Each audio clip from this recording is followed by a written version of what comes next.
இயேசு கிறிஸ்துவை நாம் ஏன் நேசிக்க வேண்டும்? இயேசு கிறிஸ்துவின் மேலே ஏன் நாம் அன்பு செலுத்த வேண்டும், நம்பிக்கை வைக்க வேண்டும்? இயேசு கிறிஸ்துவின் மேலே எதற்காக நாம் அவருடைய கொள்கைகளை, அவருடைய உபதேசங்களை நாம் பின்பற்ற வேண்டும்? இம்மைக்காக மாத்திரமல்ல, ஏதோ ஒரு படிக்கணும், நல்ல மார்க் வேணும், நீட் எக்ஸாமில் பாஸ் பண்ணி டாக்டர் ஆகணும். நிறைய ப்ரேயர் பாயிண்ட் வருது, என்னென்னா நீட் எக்ஸாம் தான். நிறைய பேர் சொல்கிற ப்ரேயர் பாயிண்ட்ஸ் நீட் எக்ஸாம். எல்லாரும் டாக்டர் ஆகணுங்கிறாங்க,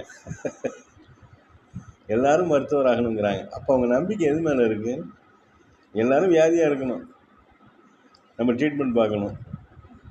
அதோடைய உள்ள அர்த்தம் பாருங்களேன். எல்லாரும் மருத்துவர் ஆகணும்னா இப்போ நிறைய வியாதி உள்ளவங்களை உற்பத்தி ஆகணும், நிறைய வியாதி உள்ளவங்க உருவாகணும்.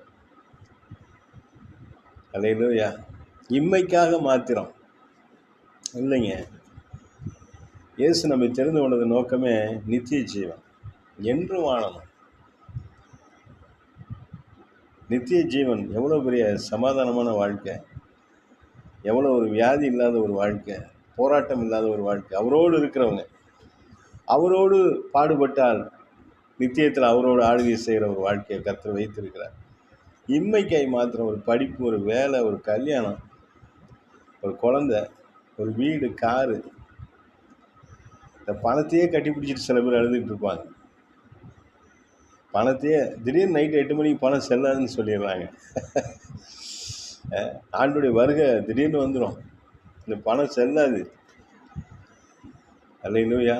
இம்மைக்காக மாத்திரமல்ல, மறுமைக்காகவும் அவரை நீங்கள் விசுவாசிக்கணும், நம்பணும். அவர் மேலே நம்பிக்கை உள்ளவர்களாக இருக்கணும். நித்திய ஜீவனை தருகிறவர், நித்திய சமாதானத்தை தருகிற தேவன்.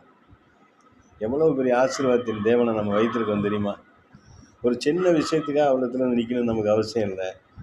அவர் சிலுவையில் மரித்து உயிர்த்தெழுந்த தேவன், சிலுவையில் மரித்து உயிர்த்தெழுந்திருக்கிற சர்வ வல்லமையுள்ள தேவன். அவரிடத்துல நித்திய ஜீவன் உண்டு.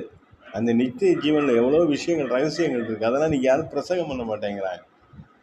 பரலோகத்தில் நமக்கு என்ன பாட்டு இருக்குது, அங்கே என்ன வேலைகள் இருக்குதுன்னா யாரும் சொல்லி கொடுக்கறதில்ல. பைபிள் அதெல்லாம் தேடுறதில்லை.